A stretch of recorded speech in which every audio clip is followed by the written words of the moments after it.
we are back here live here on the Dukect Lounge. Thank you for joining me here on this lovely Monday evening.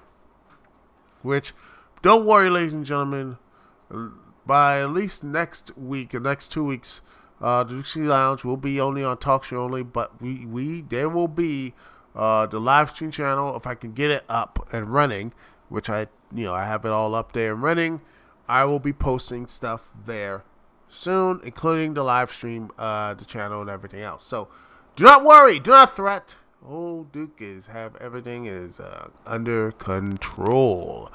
All right, speaking of under control, and everyone else is under someone's boots and everything. Let's talk about China. China. Wow. Well, remember when they went after the miners going, cracking on like, oh, miners are spending their gaming and all that, they, stopping miners from playing so many video, the long, like, okay, you're not gonna say, okay, 3 hours a week for between 8 to 9 p.m. on Fridays, weekends, and holidays, and that sort of stuff, which they limited games to 90 minutes per day and such, even though this has happened in South Korea as well, and they recently relaxed it, so this has precedent and such. But here's something more interesting that's came out this past weekend. An internal is actually from Yahoo News. This is they shared it from Pink News. It says the internal memo from recent internal training by the state-backed gaming association were revealed by the South China Morning Post lays out new restrictions for approving video games in China. According to the publication, the memo said that video games must not be viewed as pure entertainment and should instead convey a correct set of values. Games that feature queer relationships or effeminate males, the memo states, should not be approved for release in China.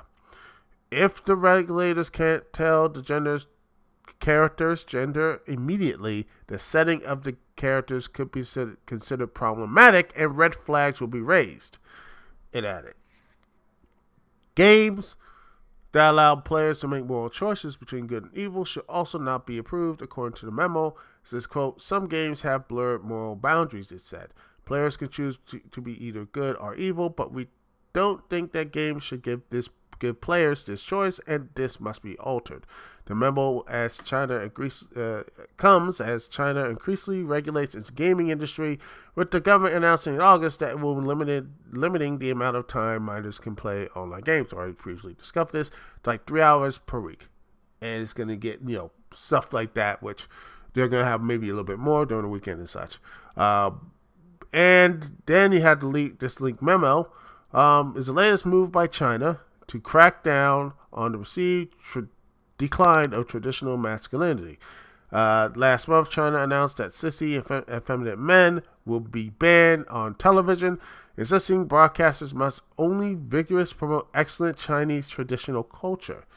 The original institution was issued to broadcasters in China as a part of a national rejuvenation campaign by President Xi Jinping to enforce traditional morality by tightening government control of business and society. The government said broadcasters must resolutely put an end to sissy men and other abnormal aesthetics on screen. Well, honestly, I would say, and someone like that, the state should not have this much power to ban and, to censor the people, the supposedly sissy offended men and such, which, if you're so secure in your, to me, it just screams of cowardice and saying, oh, wow, you cannot be, secure in your own country's manhood or whatever if you have to ban all this stuff. And also, it's not going to work, because how are you going to really enforce it? Because it is going to be pirated and all these type of stuff that happens here, and all the things that usually does break things down eventually. All that sort of thing. I truly believe that stuff will be eventually, you know, died down or whatever. But the real interesting part here is since there's a lot of games, including like so, for example, Tencent and a lot of gaming companies, you know, what are they going to do? Are they going to want to go after that nice Canadian not Canadian, but that China dollar to get these type of stuff? To get the money and such. I mean, they already banned movies like Marvel movies, like I think Shang-Chi, and I think they'll probably ban Eternals as well. Because I think of the the homosexual the gay couples in there and such. I think they have banned them, banned that movie, and that's gonna be the real question: is how Hollywood is going to respond. Are they going to say this is wrong? We're gonna pull ourselves out and really believe on these like issues of gay rights and inclusion and everything that entails. Or are they going to? What I believe is going to happen is they're going to say, "All right, you know what? The LGBTQ, all this stuff, they had a good run. Y'all had a good run, but now we're going to go right back to what makes give us the more money, and we're going to come in and just they're going to just be like, yeah, all right, we're going to make them. We're going for the most money, so they're going to be a lot more straight male action." More just I will not be surprised it's going to be separate cuts, or they're going to just say screw it, we'll just have no LGBTQ representation at all, or maybe not even apply it anymore. We'll give you a little bit of something like the breadcrumb, a little bit of breadcrumb, and then there you go, and leave you to it. And then I'm like, but then I look at this and I'm not really surprised because China has they have a very very rough history of treating people who are treating every like difference and such. I mean, you see then I look at what they do to black people and such, and it's just like in China it is just horrific. So it's just horrible what they do and everything down up around there for African immigrants in there in China, and then you have this stuff. It's not surprising. It is not surprising how this is this stuff is happening. Yeah.